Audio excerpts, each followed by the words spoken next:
Good morning, everybody. Welcome to episode 32. I'm a little off center there. Let's fix that camera. Sorry, we're having some technical problems this morning. I wasn't sure I was going to make it on time. But here we are. This is episode number 32. Today, we are reaching the 2/3 mark of round number 2. This is our 8th of 12 second round episodes. Forgive me, I'm still getting some stuff loaded here. Like I mentioned, some technical problems. I'm just now getting Fire Pro launched. So, another interesting week in the world of pro wrestling. The injury bug continues to strike and continues to seemingly curse the Forbidden Door pay-per-view, which is tonight, by the way. A little wild to think that it's finally here after, what feels like years of talking about it. It's actually finally happening. So that's awesome, but also not awesome. Jungle Boy is hurt. Takahashi is hurt. Add that to the growing list of people who are supposed to participate in this show that will not now. We'll run through the card here in a little bit. But our card today is going to feature some AEW. It's going to feature some New Japan. But we're also going to throw in some WWE. We've got some All Japan. We've got AAA. We've got MLW, Dragon Gate, Noah. Pretty much everybody's pretty well represented in today's episode. We will be starting here in just a second with our first match because I finally got everything going how it's supposed to on my end. Again, my apologies for the sort of haphazard start to this week's episode. But yeah, it should be a good one. We got 10 big matches, the winners of which will all move on to round number 3. This will be the last episode of the 500 for a couple of weeks. Just some holiday travel stuff with the 4th coming up.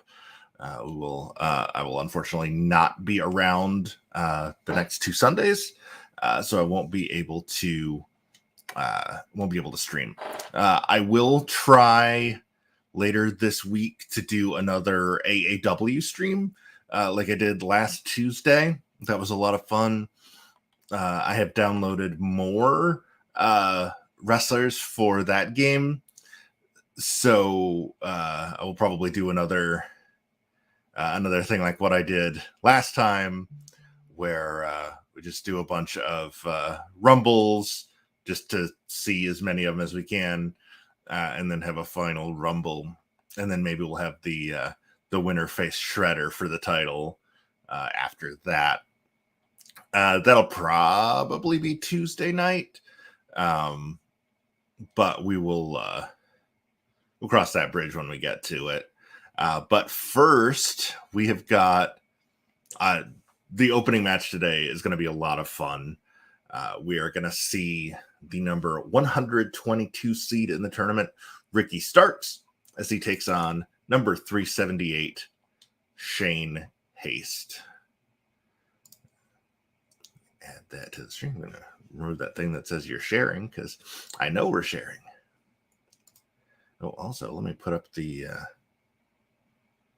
500 banner at the top. And look at that. I forgot to do that. Right, I didn't. I intentionally removed it on Tuesday because that wasn't an episode of the 500. But this is, I don't know what's going on with my camera, why it keeps wanting to shift. But there's Shane Haste, part of the Mighty Don't Kneel.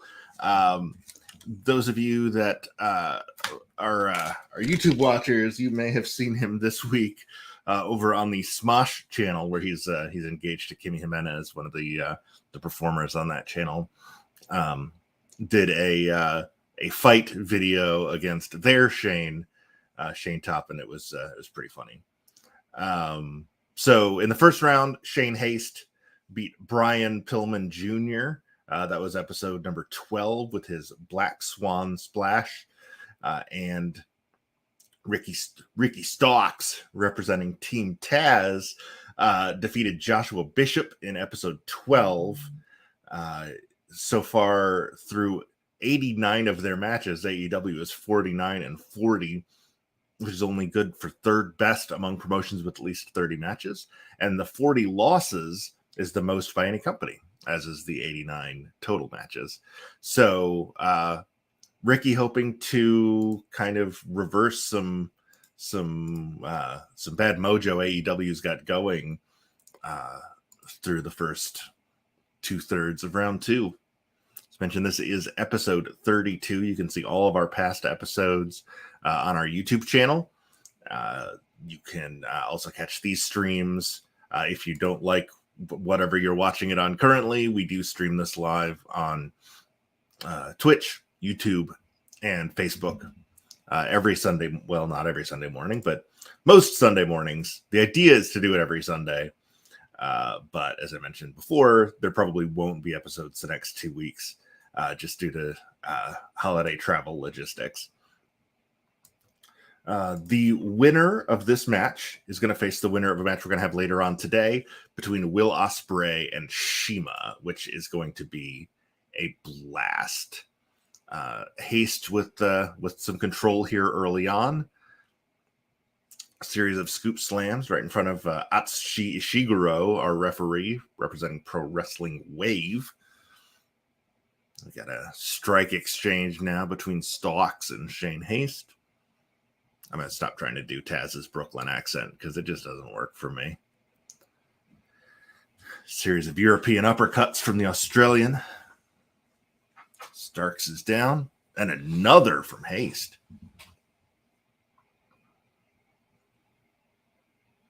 Ooh, big open hand slap. And a half Nelson suplex. I wonder where he learned that from. Oh, Haste with a big kick to the face. Big kick to the face.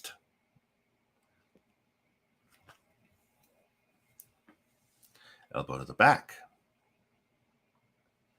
He's now bringing Starks over to the corner, slams his head in.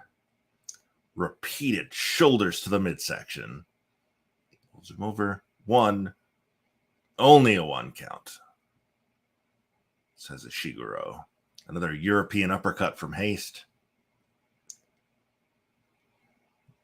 Oh, I don't know what he thought he was going to do, but I guess he saw Starks starting to get up and thought better of it. Ooh. Kick to the midsection, back to the top. There's that frog splash. 1, 2. Oh, man, that was almost a very quick victory. I believe that would have made this the shortest match in the tournament. It would have. The previous shortest was EC3 and Tyler Bate way back in episode 7. Haste was going for probably a pile driver or a power bomb, but Stark's back dropped out of it. But Haste continues to be in control here.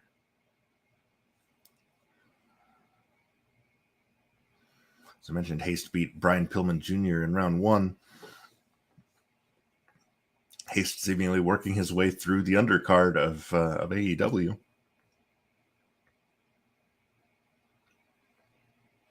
That big kick again from Haste. A series of forearms. Stark's trying to get the crowd to get behind him, but he should know better than that.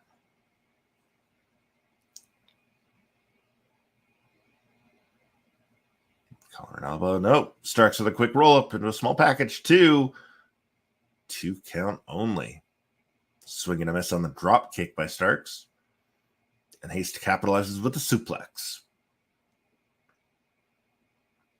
Punch to the midsection from Starks. Lariat from Haste. I don't remember who it was, but I read a quote on Twitter earlier this week. A clothesline is something that takes you down. A lariat is something that takes you out. Fisherman suplex 2. That's the move he used to beat Bishop. But Haste kicks out. Another big lariat. Waiting for Starks to get to his feet. Diving European uppercut. Will we see that later today at Forbidden Door? Ooh. Low blow. Taz, my balls. I know, I saw it. A leg drop to the back of the head there from Starks. Oh, and turnabout is fair play from Shane Haste. Or a Nagi from Starks, but then a neck breaker from Haste. Going for a suplex. Nope, Starks gets out of it. Double axe to the back of the head. And then a leg drop to the back of the head. And another Falcon Arrow from Haste. Nobody kicks out of the Falcon Arrow. 2.9. Apparently Starks kicks out of the Falcon Arrow. Who knew? Reversal on the Irish Whip. Starks comes off with a big spear. Now Starks to the top rope with a moonsault stomp to the spine. But Haste now with a power bomb. Yeah, sit out power bomb. 1, 2.9. He's starting to pull out all the stops here. Oh, and Starks again goes low. I don't know what it is that he's looking for in the crowd, but another leg drop to the back of the head. And another kick to the balls from Haste. And Starks returns the favor. Oh, man. Hopefully there are ice packs waiting for these guys in the back because, boy. 2, 3. Ricky Starks picks up the win in our opener. Shane Haste had a good run. There were times in this match where he looked pretty dominant, but the higher seed moves on. The New Orleans native, number 122, Ricky Starks. The good old-fashioned small package defeats Shane Haste. So that is yet another match down in our tournament that will eventually have 499 matches. We're pretty well into the 300s at this point. Excuse me. It's still early here, and I didn't sleep well. We had 2 photo shoots yesterday, and it was a hot, gross day, and so it was in the triple digits here in Middle Tennessee because, climate change. And, it is legitimately the hottest summer in a decade here, and probably going to get worse before it gets better. Hooray! Starks will now face the winner between Ospreay and Shima later on today. The referee for this next match will be Natsuki Taiyo from Seedling in Japan. And we will see another free agent who really should not be a free agent, Dalton Castle, who, if you watched, there was, continuing to talk about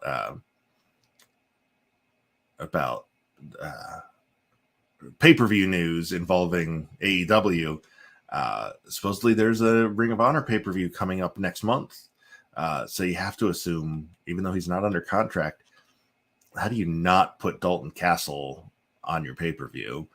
He looked great at the last one. He will presumably look great at the next one if they use him, which, in my humble opinion, they would be foolish not to. But he's going to be in there against one of the most dangerous women on the independent scene, Allie Katch. Let's go ahead and head to the ring for that. Allie Katch's biggest mainstream wrestling moment, you may remember, was when she chased Paul Scheer with a knife at a at a GCW show after he had betrayed Ron Funches, which I don't think we ever got a payoff for. But here comes Dalton Castle. He upset number 146, Mance Warner, back in episode 12. Let's see if he can pull off his second upset of the tournament. But standing in his way is Allie Katch, who on that same episode 12, defeated Drew Parker with her trademark Pussy Pile Driver. That's what it's called, folks. She is currently one half of the GCW Tag Team Champions with Effie. Their team is called Team Bussy. Team Bussy. I'm not making that up. That is real. And she was representing Game Changer Wrestling, which is 16-10 in the tournament so far, which is the best record among promotions with at least 20 matches. So that's what we've got going here. The winner will move on to face the winner of one of our matches coming up later, when Suwama from All Japan takes on King Muertes, who I believe is technically a free agent now, though he is still appearing on MLW TV because they taped well in advance. Which, by the way, if you're not watching MLW, you should be watching MLW. I'm very excited for Battle Riot to air. I think that either happened last night or it's happening tonight, but I don't know when it's actually going to air. Battle Riot is their version of the Royal Rumble, but they pinfalls and submissions are allowed as well. People bring weapons to the ring. It's a whole wild thing. It's a lot of fun. Northern Lights suplex from Dalton Castle. That is the move that he used to beat Mance Warner. This is episode 32, 20 episodes ago.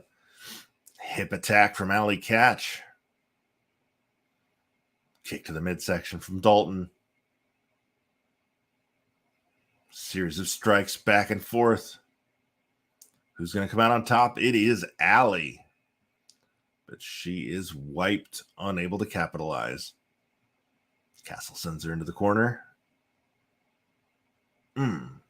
Series of hard chops across the chest.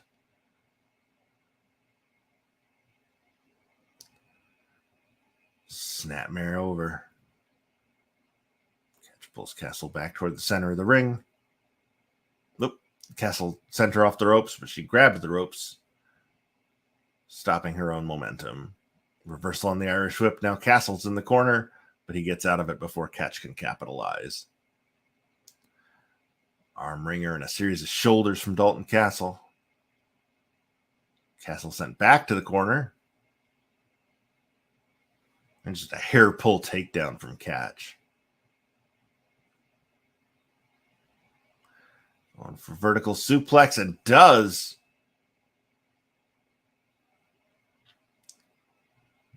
I thought we were going back to the collar. There it is. Snapmare by Catch right onto the logo. And a big forearm to the face from Castle. Castle has the size and strength advantage here. He's got 5 inches and 56 pounds on Allie, which is not something that he gets to have very often at 5'11", 217. Sleeper hold there from Allie. The referee need to watch that forearm. The sleeper hold, the way that it works is it cuts off blood to the brain via the carotid artery. But you got to be careful if you're a referee to watch the forearm, because if it slips and just, covers up their throat and chokes them, that's illegal. 2, kick out. Another Northern Lights from Dalton. Another kick out from Allie. Deadlift German. 1, 2.9. Both wrestlers trying to put the other away early here. Senton from Allie Katch. 1, 2 count only. Ripcord clothesline there. Rakes the eyes. And another, actually, I guess that's more just a short arm clothesline, not really a ripcord. Rolling German, but too close to the ropes. Nice move there from Allie.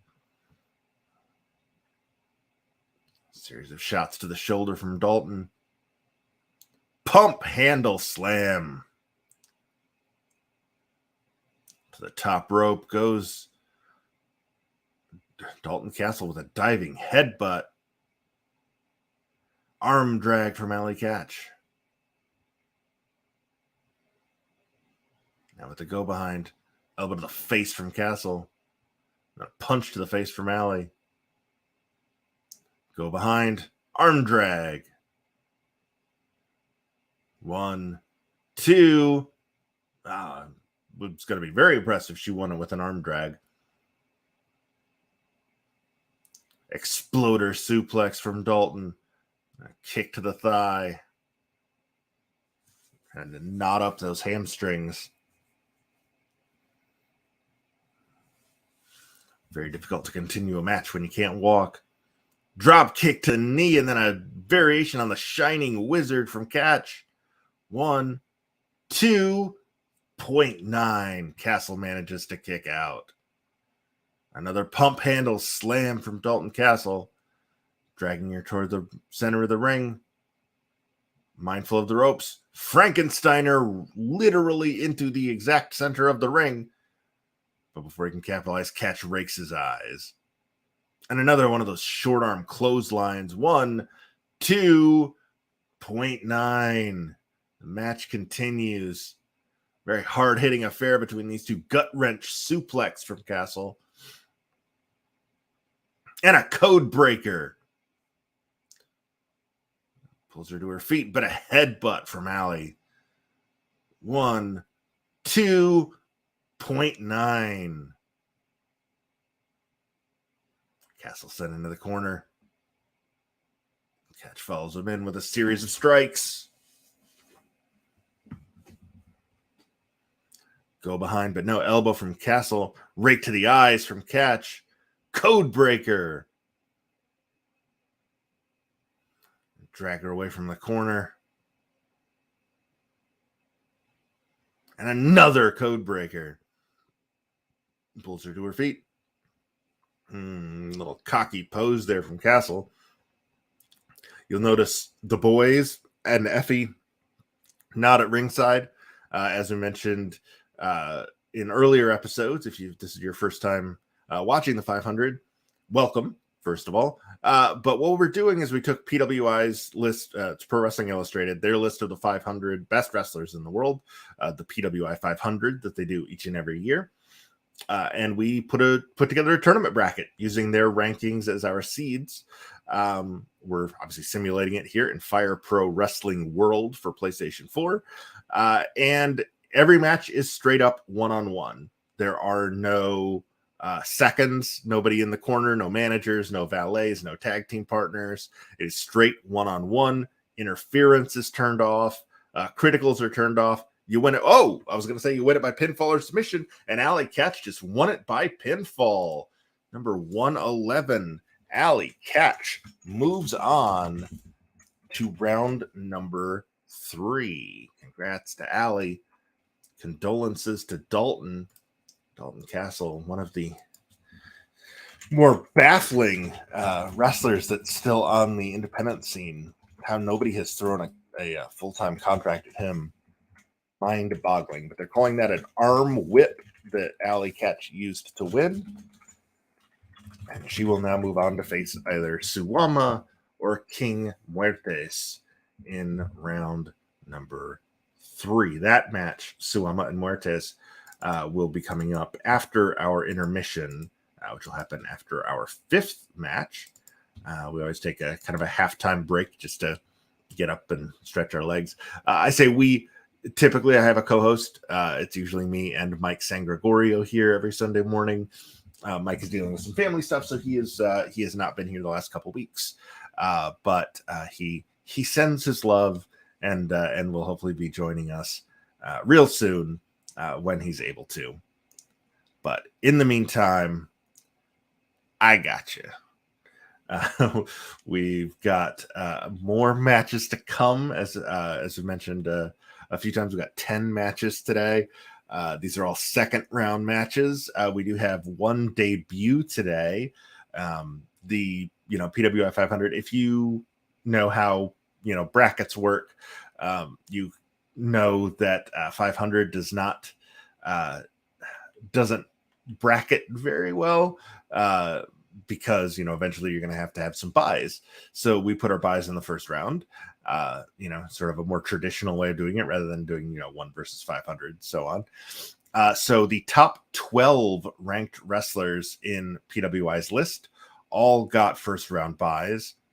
So that's why we're doing 12 second round episodes, each one featuring one of those buyed wrestlers. This week, it's Will Ospreay, the current IWGP United States champion. He will be defending that title against Orange Cassidy tonight at the Forbidden Door pay-per-view. But today on the 500, he'll be facing Shima. But first, before we get to that, we have the number 79 seed Naomichi Marufuji taking on this man, number 335, the Corn Belt Cowboy, the one called Manders, trainee of the Black and Brave Academy, trained by Seth Rollins and Marek Brave. He upset Doc Gallows back in episode 12 with a big-time powerbomb, and he is going to be in there, as mentioned, against the number 79 seed Naomichi Marufuji, who beat Alex Zane back in episode 12. Representing Pro Wrestling Noah. Noah is 7-5 in the tournament thus far, which is the 4th best among all promotions with at least 10 matches. And there's the bell, and we're underway. Big chop from Manders to start. Hook kick from Marufuji. And a back body drop. Marufuji, one of those guys that's been around forever, 24 years of pro, former pro basketball player from Konosu, Saitama, Japan. In control here early. A big headbutt from Manders. Manders, the native of Crofton, Maryland. Member of the Second Gear crew. This was his second appearance on the PWI 500. He was number 354 last year, number 335 this year. Marufuji made his first appearance on the 500 back in 2001 when he was number 209, which is the lowest he's ever been on the list. The highest he's ever been was 2007 when he was number 27. Last year he was 190. This year he's 79. I keep saying this year, meaning I'm just meaning the most recent list. This is the 2021 list that came out late last year. The way PWI does this is they take a look at basically every wrestler in the world from July 1st to June 30th. That's their evaluation period. They look at it's a purely kayfabe list. Title wins, pay-per-view main events. Those are the kinds of things they're looking for. This year it's going to be really hard to pick anybody other than Roman Reigns. But the reason I bring up the evaluation period is that the evaluation period literally ends in 4 days. Thursday is the last day of the evaluation period for the 2022 list. I do think Roman is pretty much a no-brainer as number one. And then it kind of goes up in the air. You got to consider, Hangman Page will probably be in the top 10 somewhere. You could probably make a case for John Moxley, Bryan Danielson, and CM Punk. On the WWE side, strong year from Lashley, but he missed some time with an injury. McIntyre had a good year, but was never a focus. Lesnar has done his usual come and go thing. PWI does require that they had at least 10 matches during the year, which I don't know that Lesnar qualifies for. And then you got to start looking internationally. El Hijo del Vikingo had a great year in AAA. New Japan, Okada, Jay White, Ospreay, all had very good years. Another good year for Hiroshi Tanahashi, who just only has good years. There's a chops to the thigh. Shingo Takagi probably in the conversation somewhere. Yeah, it'll be interesting to see. Quick count on the floor. We do use the Japanese 20 count on the floor. Manders pulling out a chair. Marufuji back in the ring. The winner of this match will face Francesco Akira from New Japan in round number 3. Akira, we saw win his match last week to earn his third round bye. Manders with a powerbomb on the chair. That's how he beat Doc Gallows in round 1, but Marufuji kicks out. I don't know what Marufuji was going for there, but he got kicked in the face by Manders. 1, 2.9. Ooh, that was close.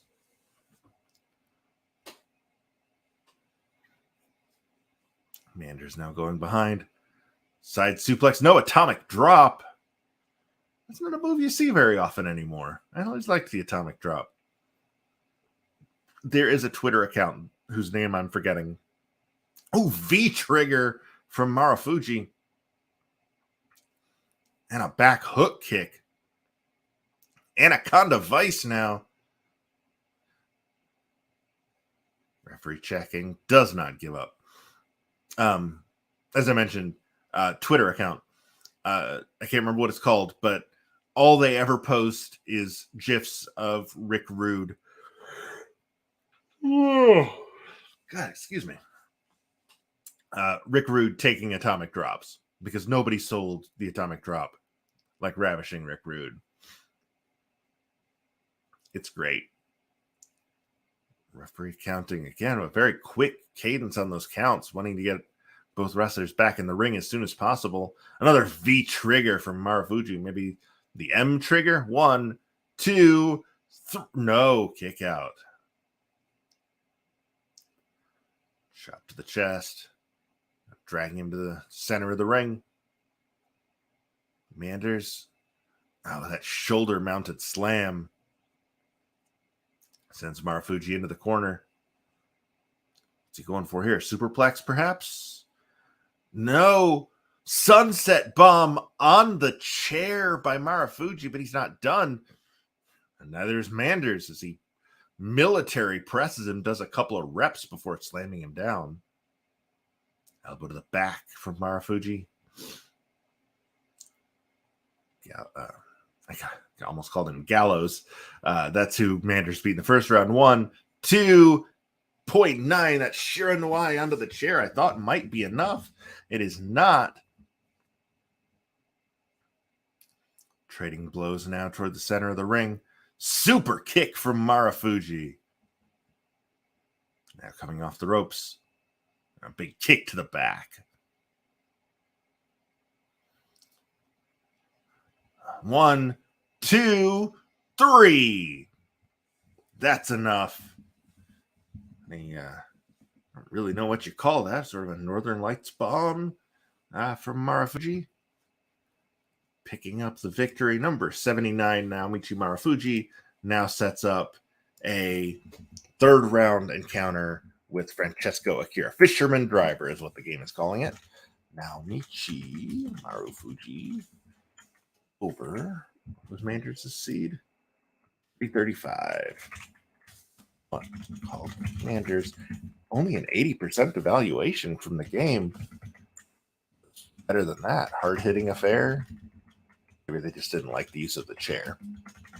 But a Fisherman Driver from Naomichi Marufuji is enough to get him into the round of 128. No upsets so far. I may have just jinxed parts of the rest of the show, but we will see as the show rolls on. We will see. I mentioned Major League Wrestling earlier, which is a show. Their weekly shows on YouTube every Thursday evening. Definitely worth checking out if you're not already. But one of the most exciting things they've got going right now is the emergence of their featherweight division, which is their women's division. And we're going to see Delmi Exo in this next match, who is one of the rising stars in that division. Head to the ring. She's also one half of Team C Stars. Their sister Ashley Fox. And Ryogoku Wada from Glate is our referee here. Exo making her way to the ring from Providence, Rhode Island. She upset Kenta in episode 22. She is one half of the Shimmer Tag Team Champions with Ashley Fox. MLW struggling in this tournament so far, 7-14, which is the worst among promotions with at least 10 matches. She will be in there against the number 58 seed Shun Skywalker, representing the Z-Brats in Dragon Gate. He defeated JDX in episode 22. That match got 100% evaluation from the game. And as I mentioned, Dragon Gate is 4-5 in the tournament so far, which is the fourth worst among promotions with at least 5 matches. So this is another one of those matches where one of the wrestlers is not accustomed to being the larger participant, but Shun Skywalker's got 46 pounds on Exo, as well as 5 inches. So we will see if Skywalker uses his usual more high flying style, or if decides to go the power route, since he does have that advantage. Big time hip toss from Exo. If you're looking at the Dummy Exo edit and saying, "Oh, that's not very good," I do apologize. It's one of mine.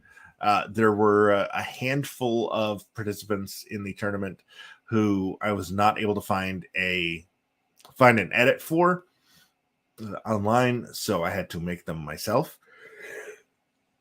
Excuse me. Exo was one of those. I apologize. As I mentioned, very long, hot day yesterday. 2 photo shoots, including one outside when it was 100 degrees in downtown Nashville, which just kind of wiped me. I didn't get a lot of sleep either. That's a whole different issue. Standing moonsault from Shun Skywalker. Found out yesterday my mom tested positive for COVID. So maybe there will be an episode next week, because we may not be traveling to go see my parents, which would suck. But we're going to cross that bridge when we get to it. She's going to test again in a couple days. Big scoop and a slam from Skywalker. Dragging Exo toward the center of the ring. Locking in a submission hold.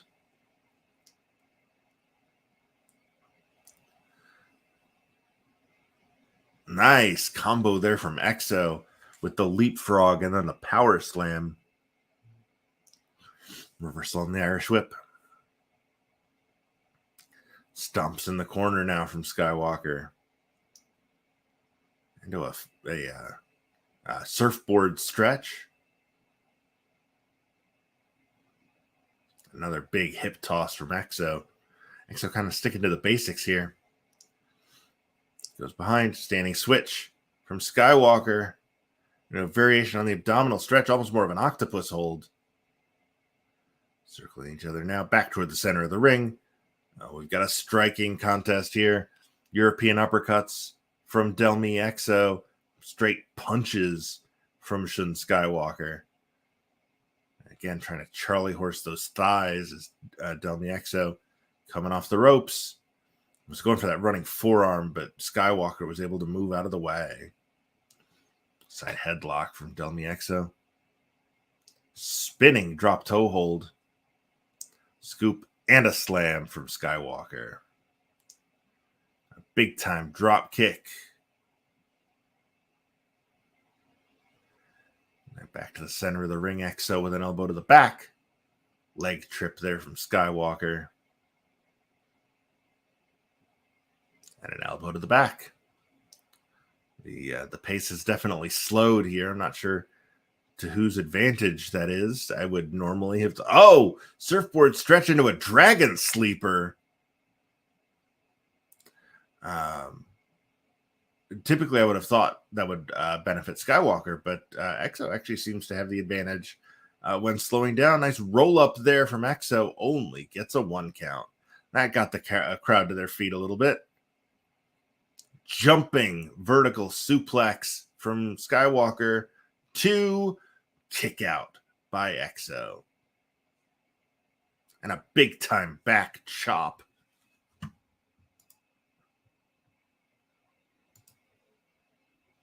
Running bulldog from Exo. Belly to belly suplex. Now pulling Skywalker to his feet. Go behind. Into a roll up. 1, 2.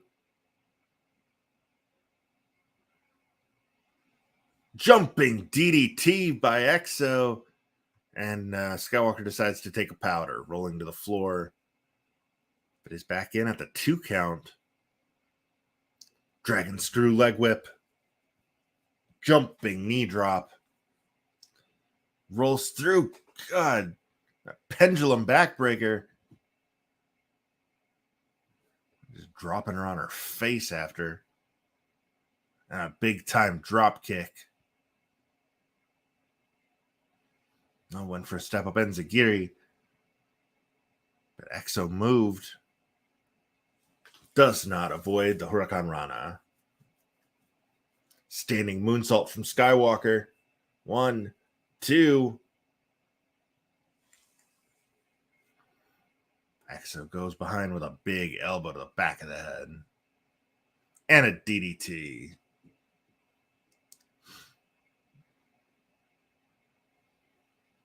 Oh, big time driver over the shoulder from Skywalker. What's he planning now? Oh, just an elbow to the spine. No big deal. Inside out suplex. But he took a second to celebrate, which gave Exo... Nope. Skywalker goes right back into that octopus stretch. Exo does not give up. It's a difficult hold to maintain, so Skywalker has to let it go. And he takes a bulldog for his trouble. And a kick to the spine from Exo. Another snap suplex. Unusual pinning predicament there from Exo. 2 count only. Elbow to the spine from Skywalker. He heads to the top rope now. The Skywalker moonsault. That is his finisher. That's the move he used to beat JDX in episode 22. Rolls through 2.9. I thought that was going to be it. But Exo kicks out. Belly to belly suplex now from Exo. Exo looked like she was going to the top rope. But instead... Oh, I thought she was going to go for a Shining Wizard, but instead it's more of a triangle choke. Skywalker manages to get out of it. Sends Exo off the ropes. Leapfrog. Now Skywalker off the ropes and a running big boot. Nice move there from Skywalker. Belly to belly suplex again from Exo. Sent off the ropes. Snaps off another Rana. Now working on the legs. Collar and elbow. That jumping DDT again from Exo. And again, Skywalker rolls to the floor. He's going to take a second to catch his breath now. Again, we have a 20 count instituted on the floor, not 10. So he did have time to stay out there longer if he'd wanted to. But he wanted to get back in the ring to trade strikes now with Del Exo. Big kick to the face. Drops her right in the center of the logo. Victory roll from Del Exo. 2.9. Kick out. Dragon screw leg whip again from Skywalker. Needs to spend less time celebrating. Big drop kick. Not quite a drop salt, but definitely got a nice bounce off of Exo. Exo again with a roll up. 1, 2, 3. That does it. Del Miexo pulls off her second big upset of a Japanese star, first taking out Kenta and now taking out Shun Skywalker here in round number 2.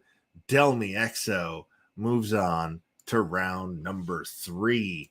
I remember earlier when I said I probably just jinxed some higher seeds with my comment about how there hadn't been any upsets. Sorry, Shun. I should have kept my mouth shut till the end of the episode, but I didn't. And now Del Miexo moves on. That's our highest rated match of the day at 98%. 16 minutes, 43 seconds. Roll up pin. So that now sets up Del Miexo will now face the winner of our main event, which will pit New Japan rivals Sonata and Satoshi Kojima against each other. But we do have one more match to go before our halftime break, and it's a doozy. This is a match I've been looking forward to since it was determined that it would be happening. We will see AAA's Octagon Jr., who recently won the middleweight title in MLW. He will be facing one of the most controversial figures in professional wrestling right now, MJF. So this should be a blast for so many reasons. Let me see if I've got a different outfit for Octagon. Do we have his gold get up? We don't. We've only got the black and red, which is fine. It's still a good look. I just like the gold stuff he's been wearing lately.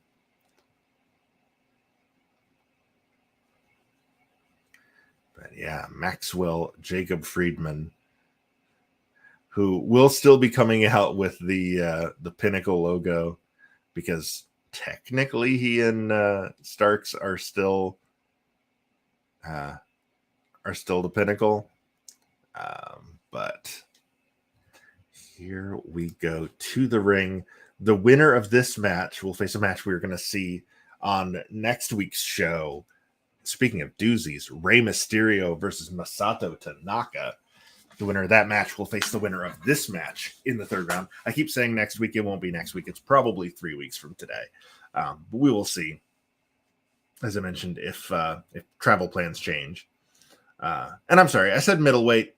He's the Caribbean champion, is Octagon Jr. He beat King Huertas for it.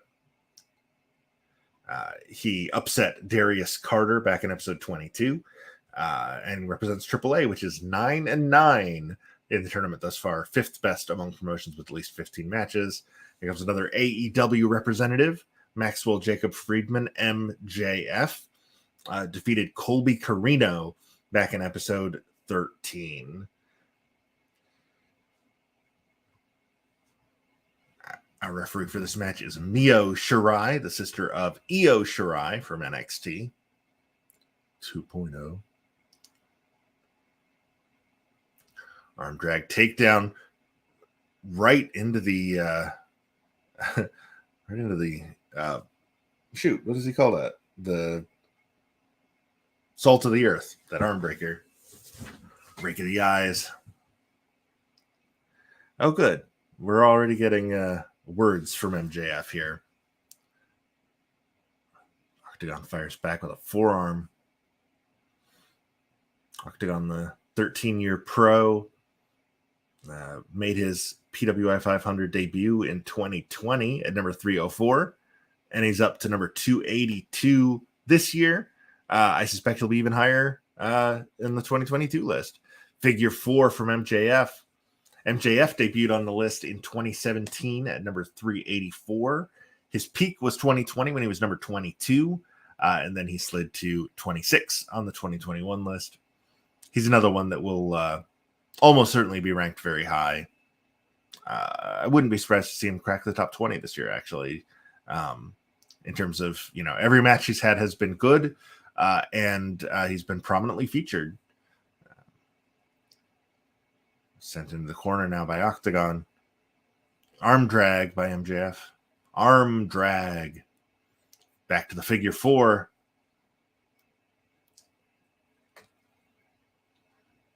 Oh, and a low blow right in front of the referee. Boston Crab.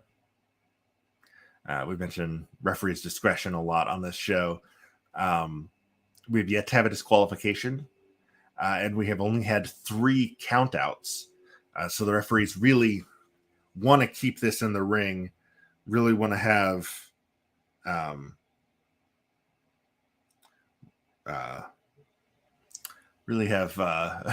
sorry, I got distracted. I just got a text from my trainer. No big deal. I'm sorry, I've forgotten entirely what I was saying. La Magistral only gets a 1 count. I need to pay more attention.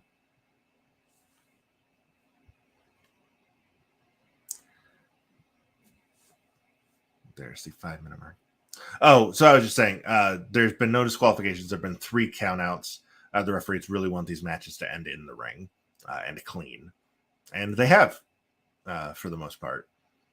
There have definitely been, we saw a chair get involved earlier. We definitely had some brawls. We definitely had some cheating. But it always comes down to one opponent against one opponent getting either a pin or a submission in the middle of the ring, other than the 3 times there was a count out. But having done, closing in on 310 matches, or 320 matches, I'm sorry, and only having 3 of them end in something other than a pinfall or submission, pretty impressive. I don't know that I've ever seen anybody whip an opponent off the ropes and then catch them in a chokehold, but that's exactly what MJF just did there to Octagon. Elbow to the back of the head. Reversal on the Irish whip. Octagon runs right into the back of MJF's elbow. Right back into the armbar. Octagon gets out of it.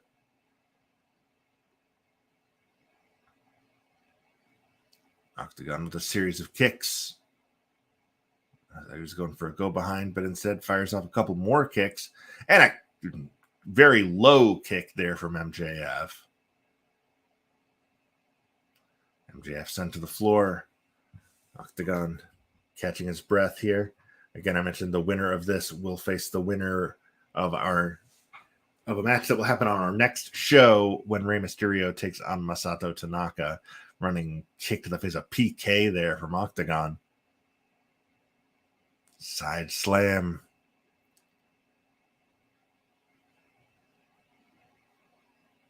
MJF sent off the ropes. Octagon with a spinning head scissor. Now to the top. 450. Too close to the ropes, says Mio Shirai, our referee.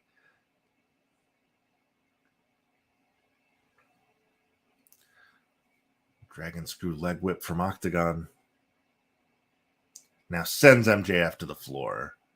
I thought we might get a dive, but instead he just follows him out. Poison Rana on the floor from Octagon. And another Enzigiri. Just targeting that. And a kick to the back of the head. Clearly targeting MJF's head here. And MJF just kicked to the balls.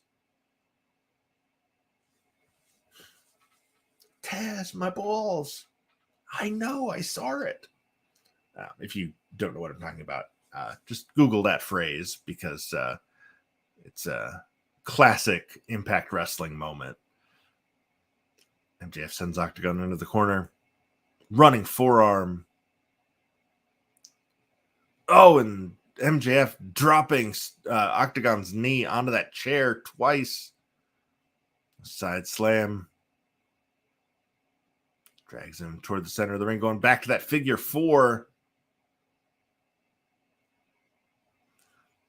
No submission there from Octagon as he gets out. Rake to the eyes from MJF. Big time release German suplex. MJF went for a drop kick. Octagon moves. Another dragon screw leg whip. Pulls MJF to his feet. Another drop kick. MJF sent to the corner. Octagon with a Sasuke special, but nobody's home. MJF eats an elbow to the face and a side Russian leg sweep. Both men down, catching their breath. MJF, pile driver. I couldn't tell if it was on the chair or if it was chair adjacent, but that might be enough. 2.9. Octagon kicks out. MJF now sends Octagon into the corner, charges in with a forearm. Go behind. Nope. Some more strikes from Octagon. Pulls him up, going for another PK. Yes, indeed. Right to the chest.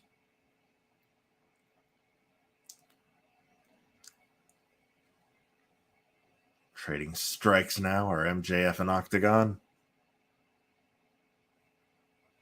Discus lariat from MJF.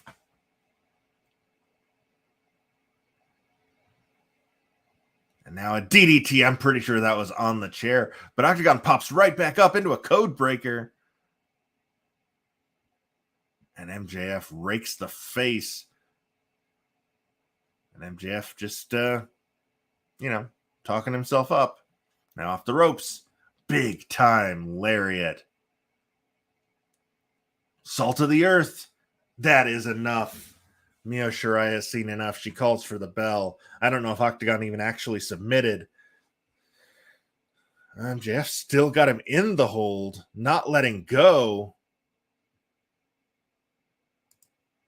Number 26, MJF, advances with the salt of the earth over Octagon Jr.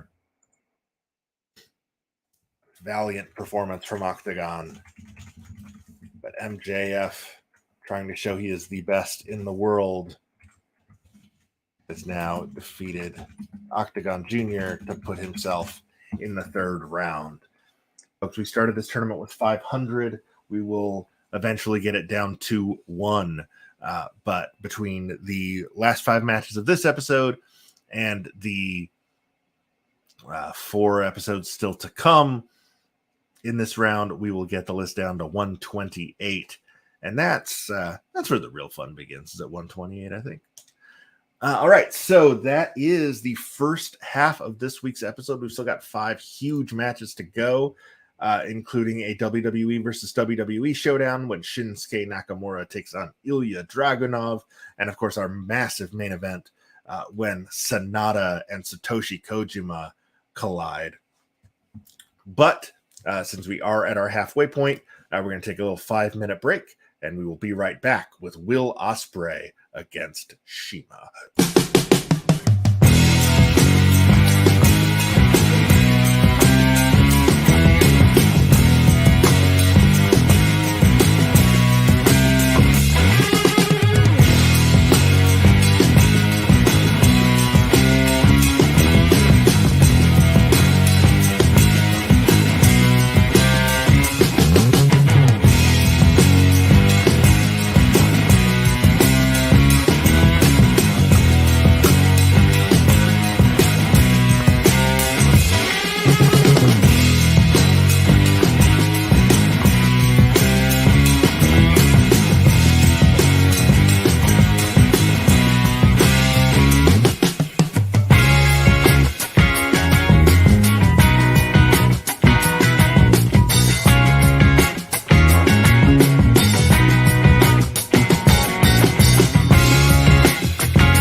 And we are back, folks. We are halfway through our 32nd episode, which is just wild to me that we have been doing it this long. But yeah, I mean, I guess since it's about time for the new list to come together, we shouldn't be totally surprised that that we've been doing this a while. So our first match back from the break, we before the break, we saw Ricky Starks beat Shane Haste, Ali Catch over Dalton Castle, Naomichi Marufuji over the one called Manders, Delmi Exo upsetting Shun Skywalker, and MJF over Octagon Jr. Still got 5 big matches to go as our show rolls on, including a massive New Japan main event when Sonata and Satoshi Kojima collide for what I believe is the 93rd time. We will get to that when that match happens. But first, let's head to the ring for our 6th big match of the day and our debut for this episode when the number 7 seed Will Ospreay takes on number 250 Shima. We have 5 matches left. 4 of them are what we call chalk, meaning the wrestlers that were supposed to win their first round matches did and have advanced to this match. There is Shima representing the Strong Hearts faction in Glate. He defeated Kid Lycos 2 in episode 22. Glate 2-1 thus far in the tournament, which is 5th best among promotions with more than 1 match. And Will Ospreay got a first round bye by virtue of being number 7 on the 500. He is the IWGP United States champion. He is also the Revolution Pro British heavyweight champion. Clearly one of the best wrestlers in the world. But he's representing New Japan Pro Wrestling here, who have not done great in the tournament thus far. 30-34, which is the worst record among promotions that have had at least 25 matches. Ospreay did get a first round bye. Wrestlers with first round byes are 6-1 in the tournament so far. The only loss coming last week when the number 2 overall seed Roman Reigns was upset by Jimmy Lloyd. So Ospreay hoping to turn things back around to how they had been going for wrestlers with first round byes. Kenny Omega beat Carmelo Hayes. Finn Balor beat Cabana Man Dan. Shingo Takagi beat Mark Briscoe. Drew McIntyre beat Rey Escorpion.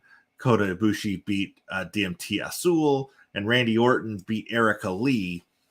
So the loss by Roman last week broke that streak. Ospreay hoping to start a new streak. As you can imagine, the other wrestlers with first round byes that we will be seeing in subsequent weeks are also hoping that Ospreay is able to do that. So still to come later on in the tournament, Bobby Lashley got a first round bye. We will be seeing him make his tournament debut here in a few weeks. We will also see let's see who's Rich Swann has also not had his first match, but he will on the next show whenever that winds up happening. He'll face John Silver. Lashley will be facing Kid Lycos. John Moxley still to come against PB Smooth. And that's it. Those are and Cody Rhodes will face Adam Priest. Those are the 4 other wrestlers that got first round byes that have not had matches yet. So Ospreay hoping to start a new streak after the old one was broken by Jimmy Lloyd last week, beating Roman Reigns. Heel hook by Shima. Forearm. Shima yelling something in Japanese at Ospreay on those strikes. Unfortunately, I do not understand Japanese. So Shima longtime pro, made his first appearance on the PWI 500 back in 1999 when he was number 103. His peak was in 2000 when he was number 44, and has been as low as 257 back in 2019. And then he, obviously 250 on the 2021 list. Ospreay made his debut on the 500 at number 16 back in 2016.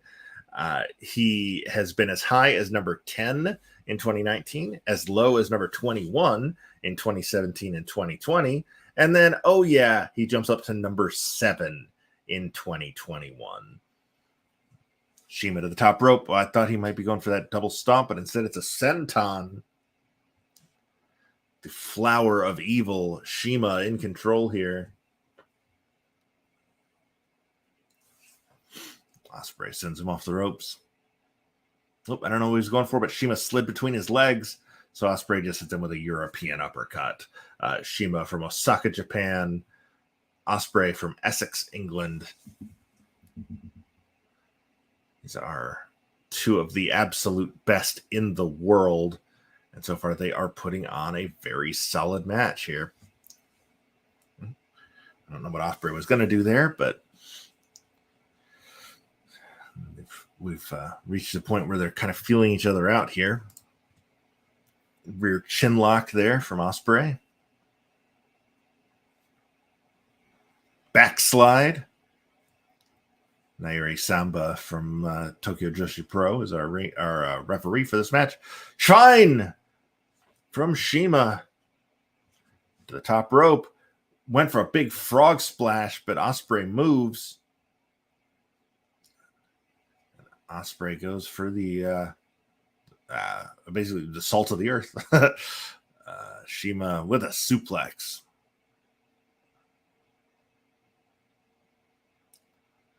Sent to the floor by Ospreay. Is Ospreay going to fly? He is. Sasuke special into a moonsault to the floor. Vertical suplex on the floor by CIMA. May have our 4th countout of the tournament so far. CIMA going for a power bomb. Stacks him up. Now both men back in the ring at 17. Neither of them wanting to win or lose this by countout. Step up enzigiri by Ospreay. And a headbutt by CIMA. As I mentioned before, the Forbidden Door pay-per-view is tonight. Big top rope senton from CIMA and another. No, frog splash. Kick out by Ospreay. The Forbidden Door pay-per-view tonight. Ospreay will be facing Orange Cassidy. This is all, assuming that there has not been further injuries between now and when the pay-per-view starts. But yeah, the first thing that comes up in Wikipedia for Forbidden Door is an Indonesian psychological thriller. That's not what I want. Yeah.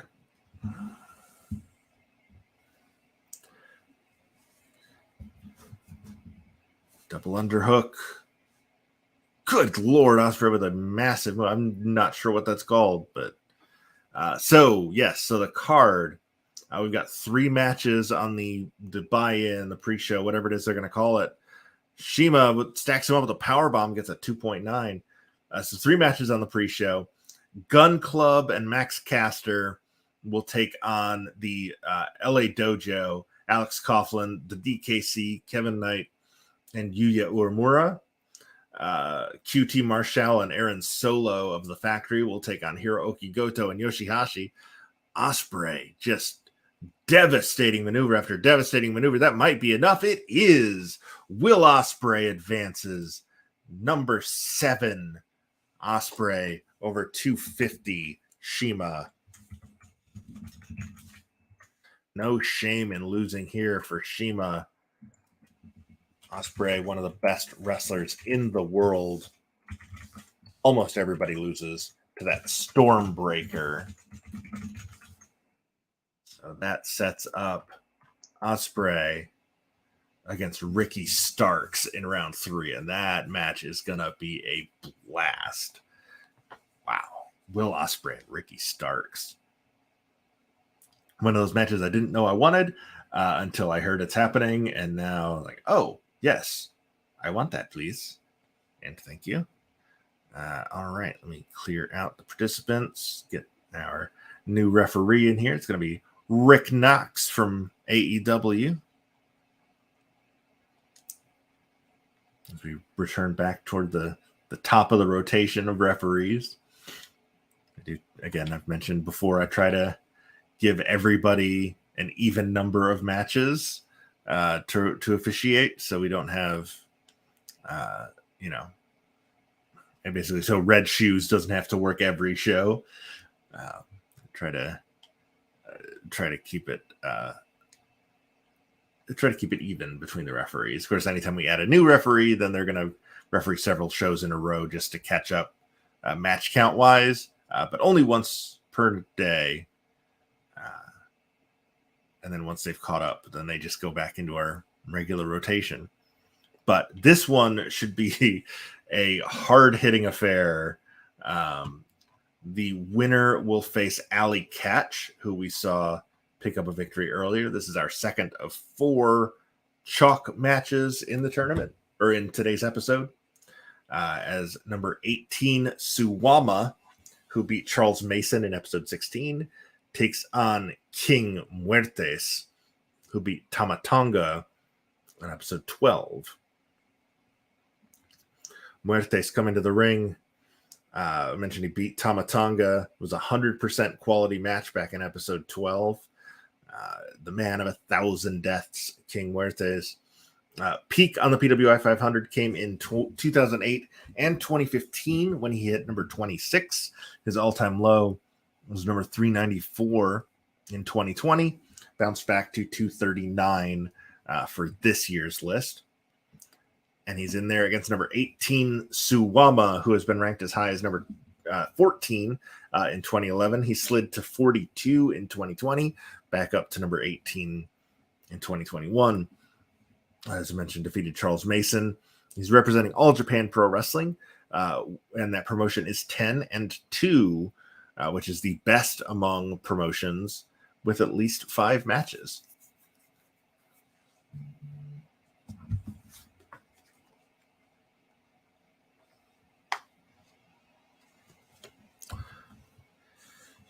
I expect a lot of being thrown around in this match.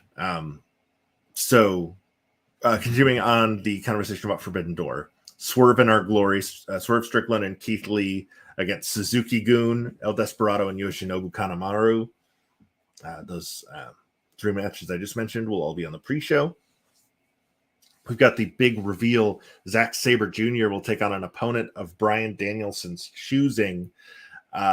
Speculation seems to be that it'll be Claudio, but, AEW, you can never be sure.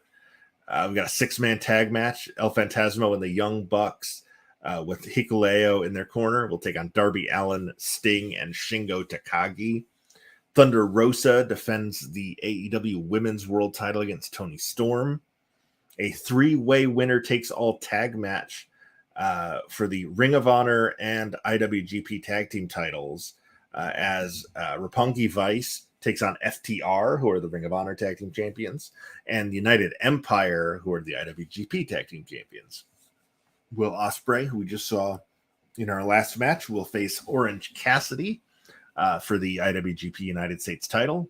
Les Sex Gods, Chris Jericho and Sammy Guevara reunite and will team with Minoru Suzuki to take on Eddie Kingston, Wheeler Yuta, and Shota Umino. The winning team will get the man advantage for Blood and Guts this Wednesday. Good Lord, I need caffeine. What else do we have? Pac versus Miro versus Malachi Black versus Clark Connors to crown the first ever AEW All-Atlantic champion.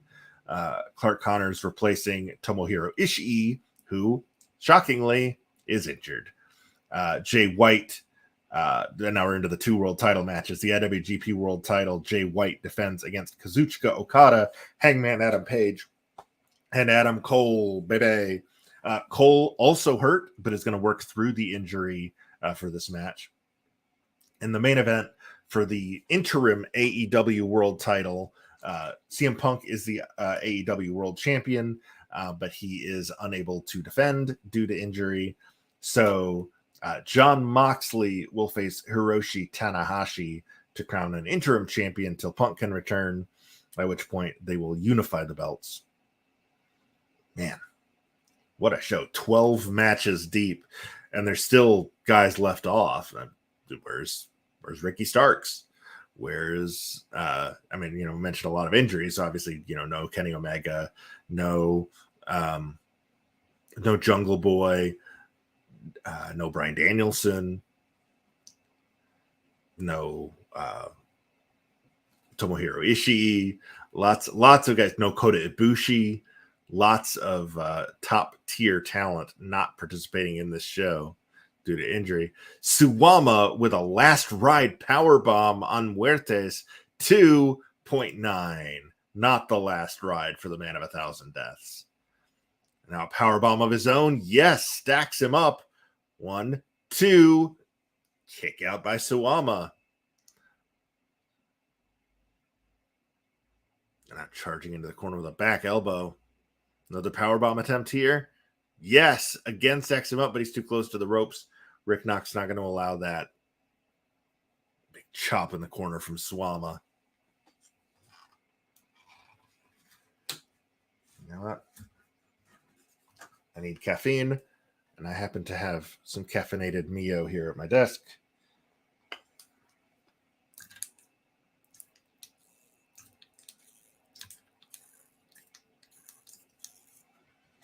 Mix it in with my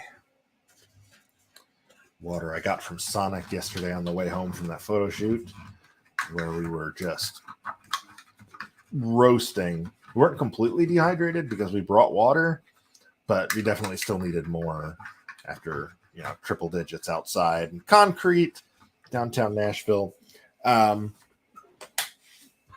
We were not paying attention when we scheduled this photo shoot because yesterday was also Pride in Nashville, which was awesome. We 100% support the LGBTQIA plus community.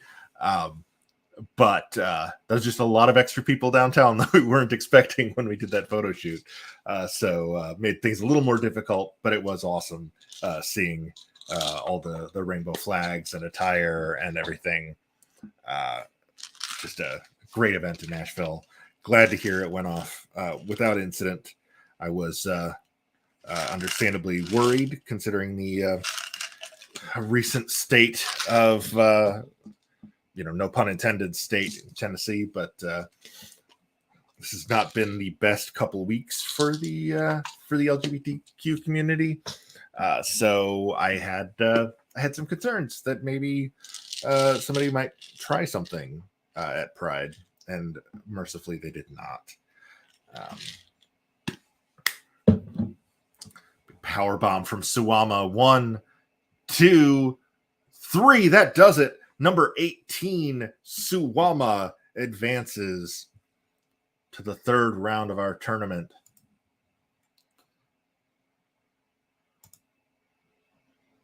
Did I just do that entire match without them on the screen? I think I did. Guys, I'm very sleep deprived. Very, very sleep deprived. Hey, I'll just throw the stats up on the screen to show that the match did actually happen. All of the stuff I was saying was happening was actually happening. Oh, man. Hot mess. It's probably a good thing I'm taking at least the next couple weeks off because my brain is scrambled. Still working 40 hours a week at my day job, which I really like. I like my job. And then 3 nights a week, I'm driving an hour each way to and from wrestling school at the FXE Academy, where I'm learning to be a commentator, which is great. I love it. I absolutely love it. But between that and then 2 photo shoots yesterday, I am rapidly approaching burnout, which, not great. But we've got the holiday weekend coming up next weekend. That should help some. We're just trying to survive. One of these days, I will hopefully get paid to do the commentary thing, and I won't have to produce my own stuff. So I don't have to worry about accidentally not showing a match in its entirety. And it's possibly I did, and I just mixed up a cue at the end of it. But yeah, we'll see. I'm definitely adding to the stream now. You can see it for sure here for our anti-penultimate match of the show. Starting with number 210, Adam Brooks, who defeated Colt Cabana in episode 12 with a Poison Rana. Probably the ace of Melbourne City Wrestling, Adam Brooks, making only his second appearance on the PWI 500. He was number 378 back in 2018, all the way up to 210 on the 2021 list. And he's in there with the apex of combat, the former independent world champion, Lee Moriarty, number 47 on this list, defeated Yoya in episode 22.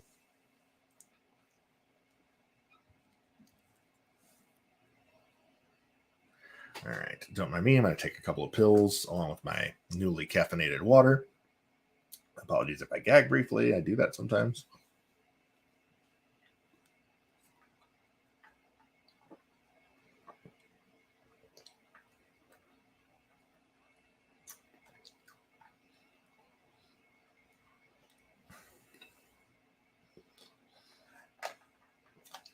There we go.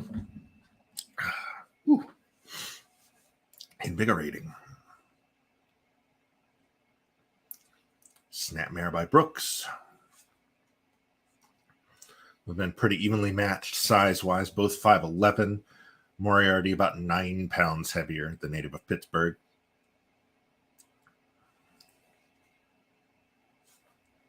Referee for this match is Daichi Murayama from the Stardom promotion.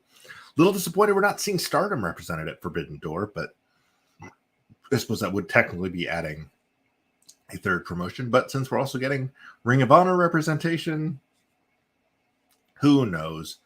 Arm drag by Moriarty. Clubbing forearm to the back from Brooks. Rolls him up into a very elaborate submission hold. Suplex and Moriarty goes to the floor. Brooks is going to follow him out. Huge chop from Moriarty. Behindside suplex, yes, just drops him right on the mat, on the floor. And when I say mat, it's just concrete. Those pads are not very thick. Another version of that submission on the floor from Brooks. They both roll back in the ring. Kick to the midsection from Moriarty off the ropes. Nope. He saw Brooks was getting to his feet and slammed on the brakes. Reverse suplex, a gourd buster there from Brooks.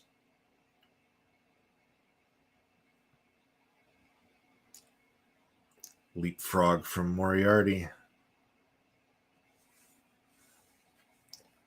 Moriarty practicing his Taiga style wrestling martial arts hybrid. Drop kick to the back on Brooks.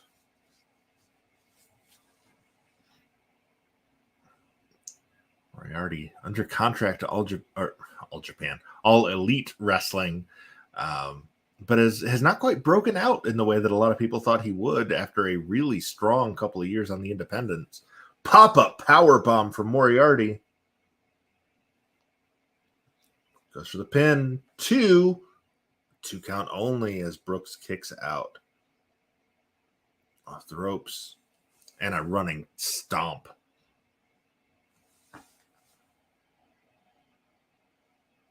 Moriarty off the ropes again.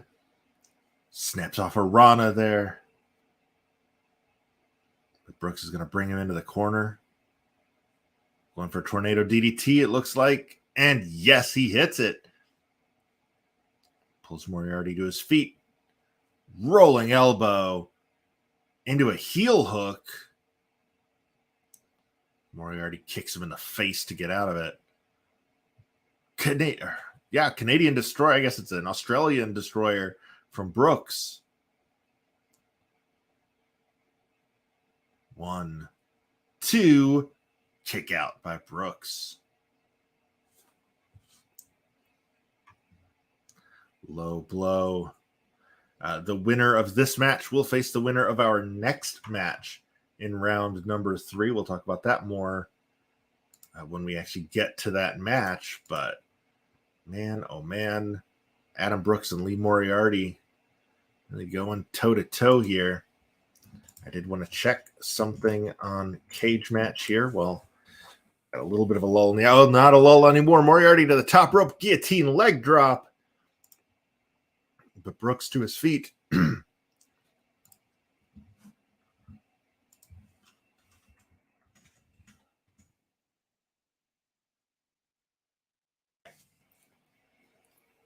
I was right earlier when I said there had been 92 previous meetings between Sonata and Kojima.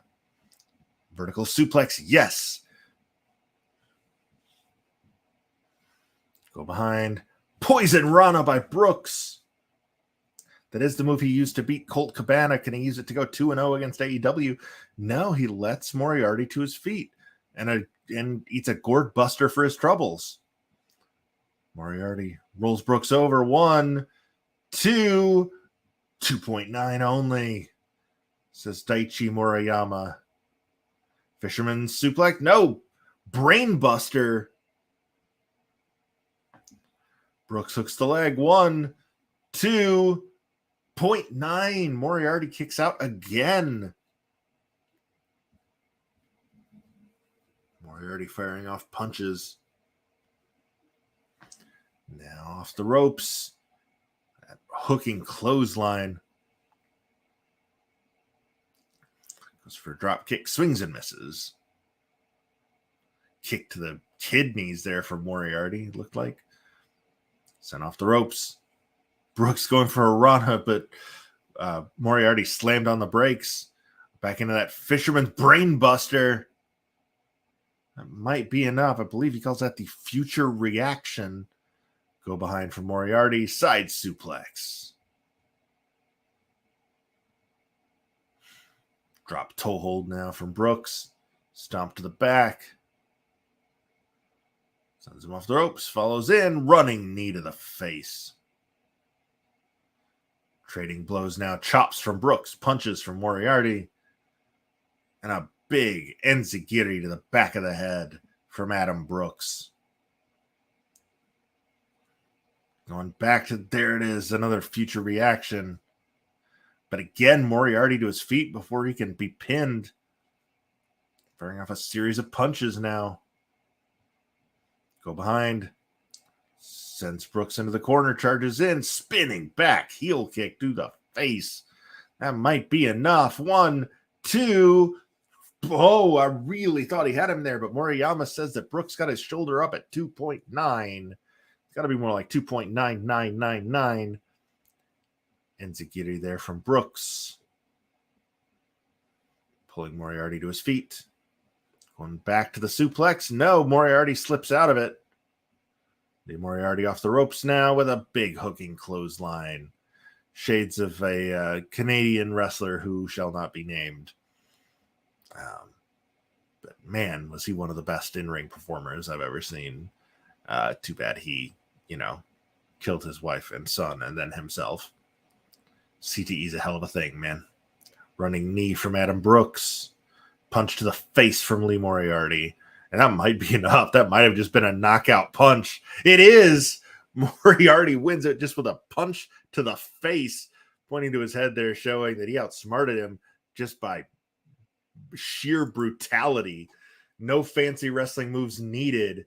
As Tiger Style, Lee Moriarty, number 47, moves on to the round of 128. Thank you for coming Adam Brooks, a great run from the Australian star. That American hook, as the game is calling it, was enough to put Moriarty over the top and into the third round.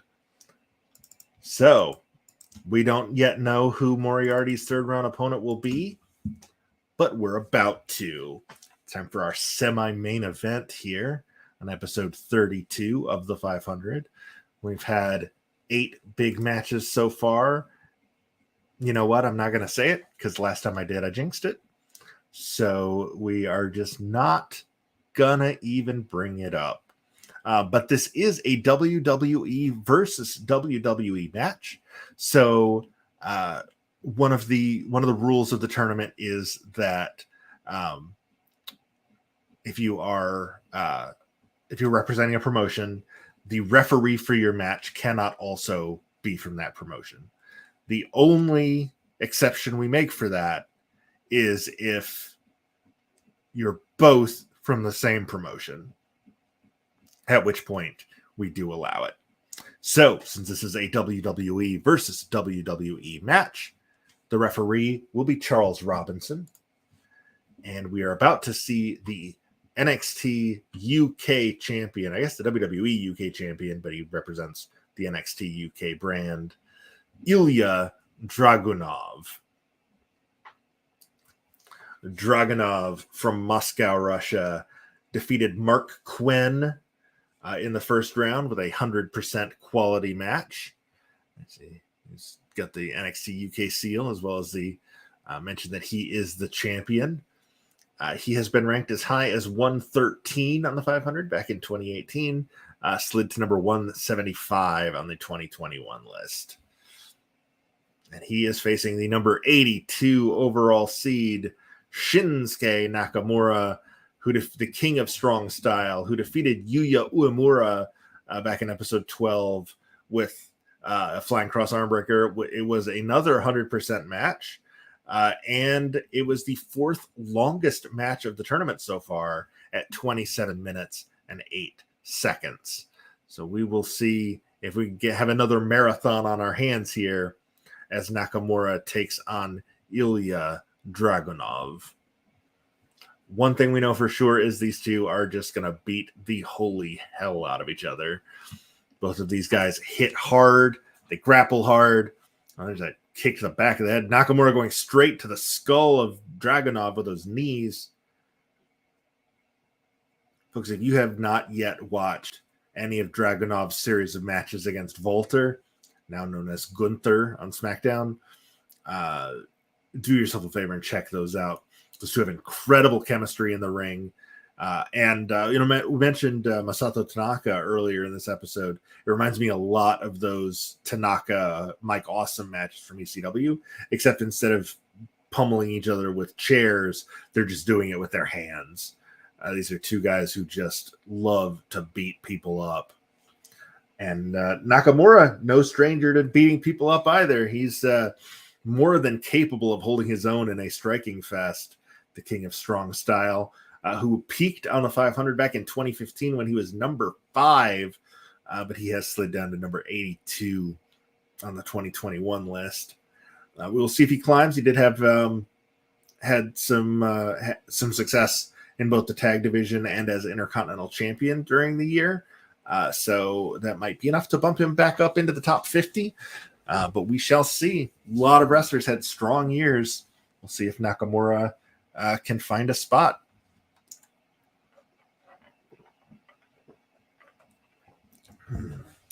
Caffeine and water. Can't beat it. Ooh. Give me goosebumps. A big shiver. Maybe I'm just cold. I don't think I had the AC up that high. Back in the ring now, circling each other. Backdrop from Nakamura. A stomp. Dragunov sends Nakamura off. Big chop. Now off the ropes. And a diving forearm. And tried for that Huracan spinning back fist, but Nakamura moved.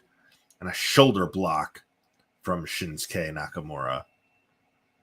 Speaking of the injury bug, Nakamura's tag team partner Rick Boogs is out with the torn quadricep, I believe. The injury bug not just hitting AEW and New Japan. Lots of big names in WWE are out currently.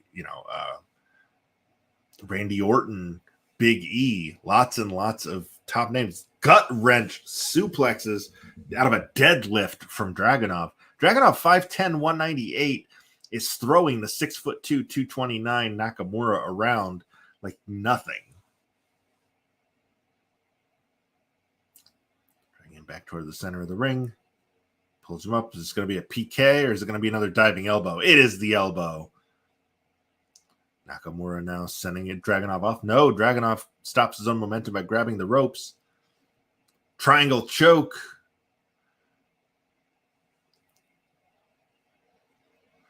That's I believe the shining triangle, he calls that. Enzigiri. Dragging him back toward the center of the ring. Go behind. Side suplex. Wow, snap side suplex. Sent into the corner by Dragunov. Oh, and then a chop right to the thigh. Probably trying to Charlie horse that muscle so that Nakamura can't throw the kicks that he's famous for. Nakamura's like, oh, you want to take away my feet? Well, here, I'll rip yours off. Went into that heel hook submission. Dragunov able to get out of it. What's he going for now? A powerbomb? No.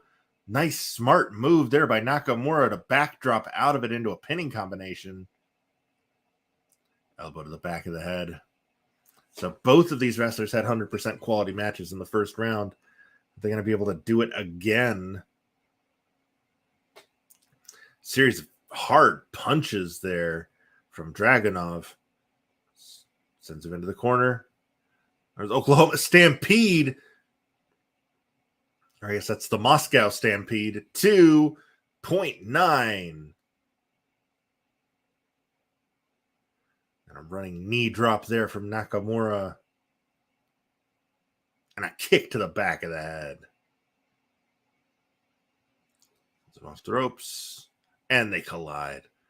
Dragunov to the top. Diving fist drop to the chest. Series of kicks from Nakamura. And a third. We close in on the 11-minute mark. Again, keep in mind, Nakamura went 27:08 with Yuya Uemura back in episode 12, 20 episodes ago. 2.9 was the fourth longest match of the tournament. Dragunov. Oh my gosh, discus elbow into the stretch muffler.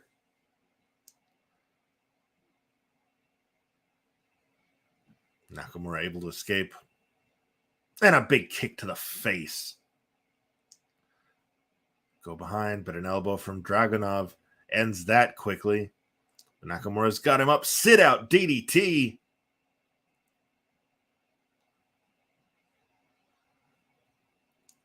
Another big kick. Punch to the midsection from Dragunov. Then just another series of punches.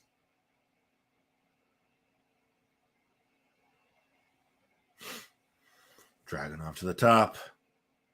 Diving fist drop.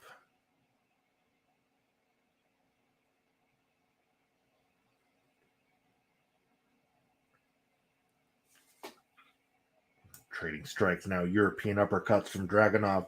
Punches from Nakamura. Discus lariat. And a super kick.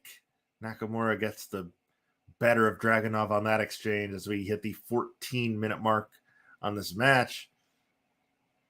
Sort of deadlift Uranagi there from Dragunov. Not really sure what to call that. But it is enough.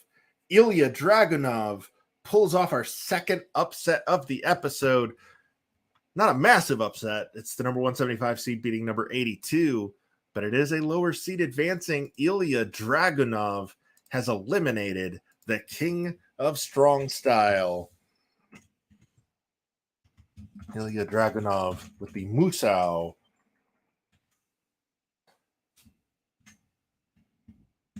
82, Shinsuke Nakamura. 90% evaluation on that. Advances Dragunov to a third round showdown with Lee Moriarty.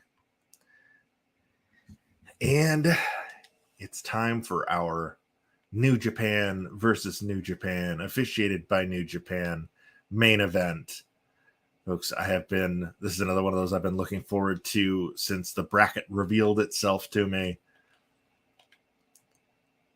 It took an upset to get here, but folks, we are about to witness Sanada representing, there it is, representing LIJ, Los Ingobernables de Japón,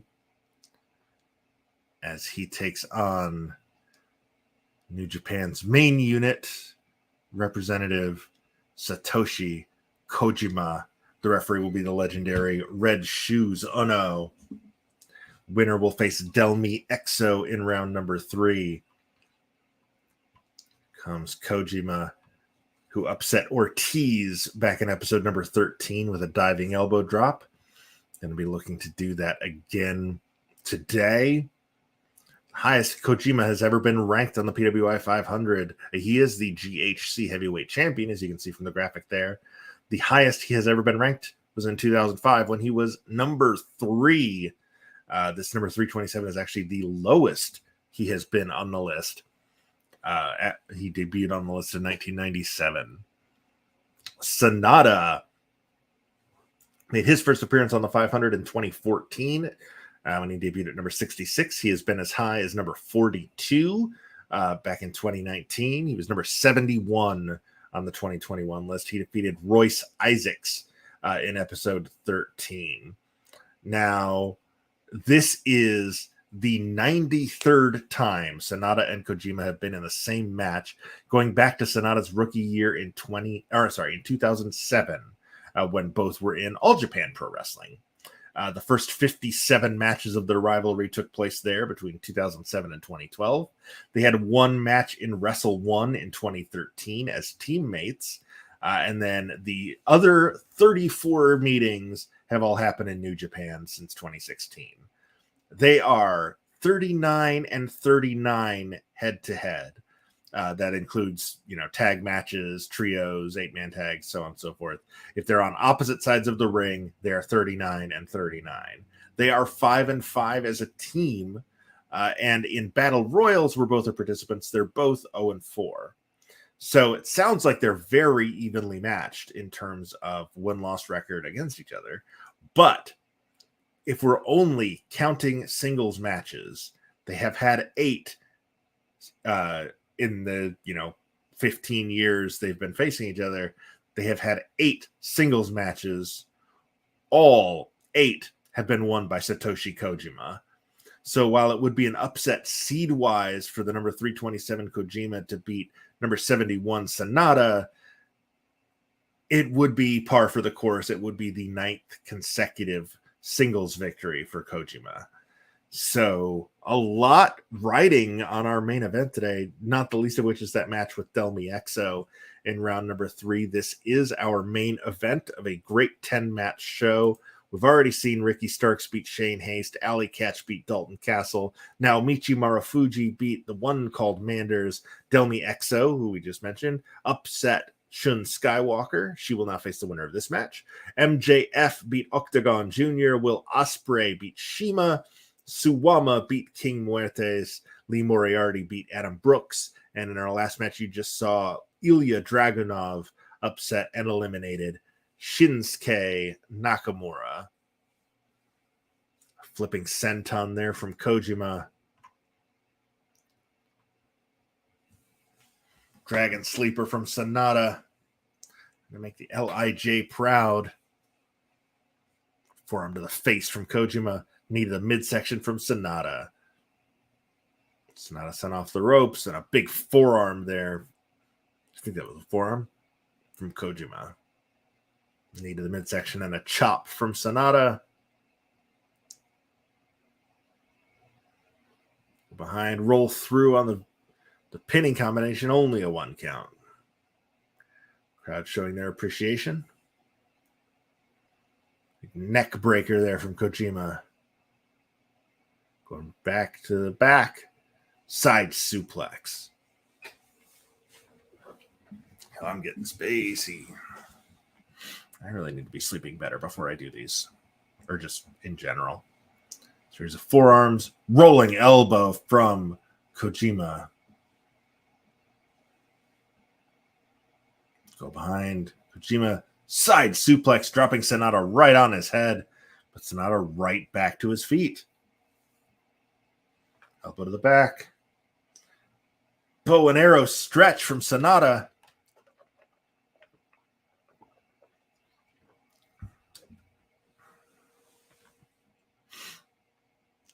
And a cutter.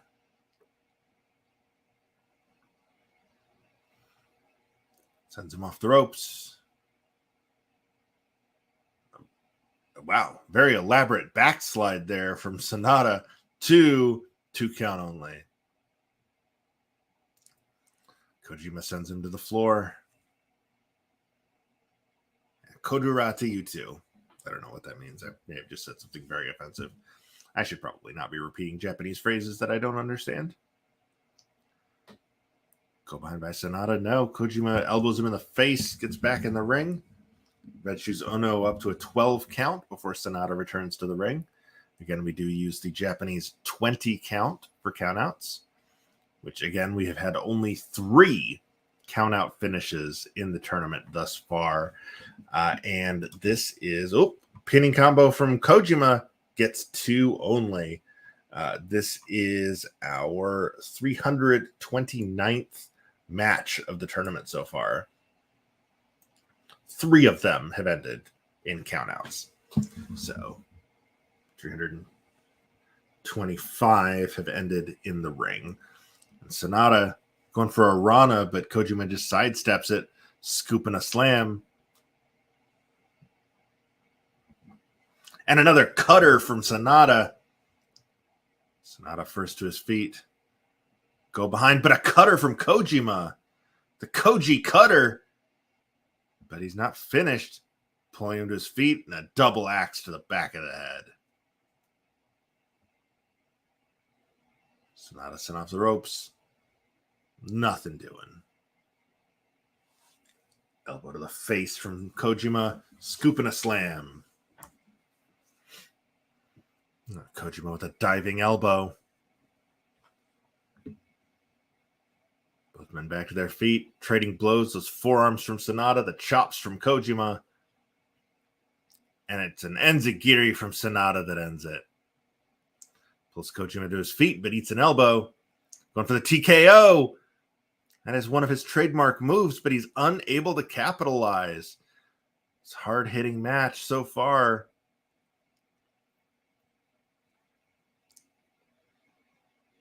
Kojima now dragging him to the corner. You know, I'm going to change our view here for a second. Let's see if this looks better. Actually, I think it does. Oh, powerbomb there from Kojima. That was almost enough. 2.9, says Red Shoes Ono. Baseball slide drop kick. Side slam.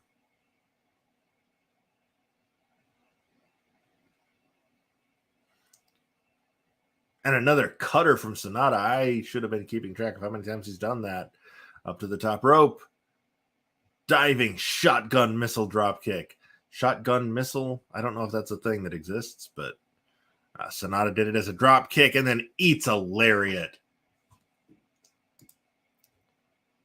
Sonata with a back breaker. Went to the top rope, but Koji moved. I thought he was going for a spine buster, but instead it's a Manhattan drop. Taz, my balls. I know, I saw it. And another drop kick to the knee from Sonata. Sonata charges in with a Huracan Rana. 1, 2.9. It was almost enough to put Kojima away. And Kojima's like, oh, no. I'm still in here. Sonata with a cutter. neither man's really been able to capitalize on any big moves. Putting shoulder block. Collar and elbow. Ducks the punch. Eats an elbow. Standing switch. Another elbow from Kojima. Sends Sonata to the top rope. Going for a vertical suplex. No. I have no idea what to call that roll up off the top by Sonata, but it might be. Oh, man, I thought that was going to be enough. Kojima kicks out. Side slam from Satoshi Kojima. Pulls Sonata to his feet. No, Sonata back to the TKO. And for the second time in this match, he is first to his feet. But Kojima does not stay down long enough for Sonata to capitalize and go for the pin. Sent off the ropes. And another Manhattan drop. Dropping off in lower Manhattan. I did not hit a button on my controller, so it just went to sleep. My apologies. I managed to go almost an entire show without that happening. We've also had pretty short matches tonight. This is the first one that's actually been long enough for that to happen. Chop blocked by Kojima. Now scooping a slam by Sonata. Sonata with that snap moonsault. Sent off the ropes by Kojima. Eats a running elbow. Kojima scoop and a slam. And a cutter.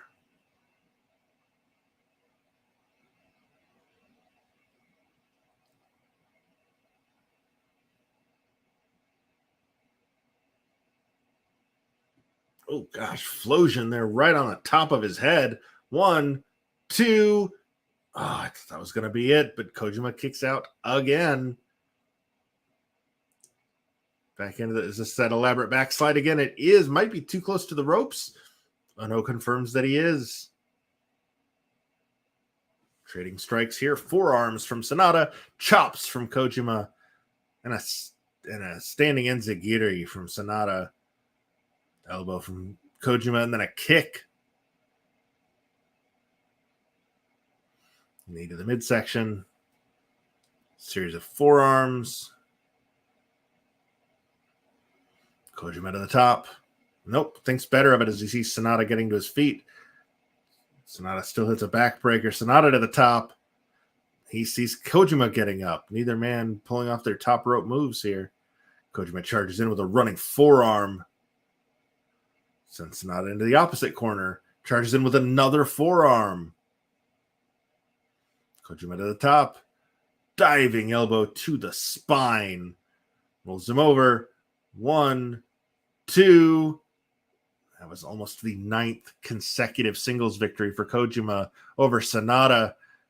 But Sonata drops him right on the tippy top of his head. 1, 2. No. Kojima kicks out. Back to the TKO. Now he's actually got the wherewithal to go for a cover. 2. We've passed the 23-minute mark here in our main event on episode number 32 of the 500. We are closing in. If this match goes another 40 seconds, it will be the 10th longest match in the tournament, but it doesn't. Kojima remains undefeated against Sonata, pulling off the upset in our main event. Number 327, Satoshi Kojima defeats number 71, Sonata, to advance to the round of 128. So it is an upset statistically because Kojima number 327 against number 371 Sonata.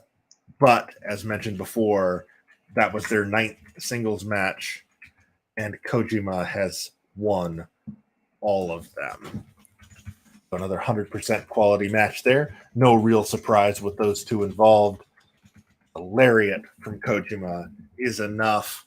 They almost cracked the top 10 longest matches. Definitely the longest match of this episode by nearly 7 minutes over the previous long, which was Del Miexo and Shun Skywalker.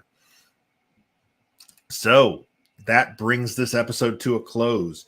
As mentioned, with the holiday weekend coming up, there will not be a new show next week. There will likely not be an episode the week after that. So that means nothing the 3rd or probably also the 10th. But I'm hoping to be back on the 17th for episode 33, which will feature the following 11 matches. As I turn to look at my whiteboard: Rey Mysterio and Masato Tanaka, Jay White and Wardlow, Jody himself against Boomer Hatfield, Rich Swann against John Silver, Dralistico against Mike Outlaw, Ray Phoenix against Avery Good, Atsushi Kotoge against Grayson Waller, The Great Muta versus El Lindemann, Otis against Robbie Eagles, El Hijo del Vikingo against MVP, and Minoru Suzuki versus Darius Martin. So that's going to be a fun show. Looks like that's going to be in 3 weeks. I will try and do another AAW stream before the holiday weekend, just to give you guys some content since we'll be gone for a while. I had talked to Mike earlier this week, and I think he wants to do an AAW stream at some point. So hopefully we'll be able to give you guys some content since it's going to be a couple weeks without the 500. But we have reached the 2/3 mark of the second round. Folks, there are only about 15 episodes left in the tournament. We've made it through 32. We are closing in on the finish line. Once that's done, I'm not quite sure what this show is going to look like. We will maybe dig into their top 150 women list. We may do their top 50 tag teams. We might do both, since they're both combined less than half of the size of this. Maybe we can find a way to do both. Do 3 women's matches and a tag match, or 6. I don't know. We'll figure it out. That's still months down the line because, as mentioned, we are 2/3 of the way through the second round. There will be 7 rounds before this is all said and done. But 329 wrestlers have now fallen along the way. 171 remain. When we come back in 3 weeks, we will knock out another 11. There are 4 more episodes left in round number 2. Hopefully we will see you in 3 weeks for the next show. Thanks so much for watching. You can see all of our social info up there. Follow us on all the socials, subscribe on all the streamers, and we will see you guys soon. Thanks so much for watching.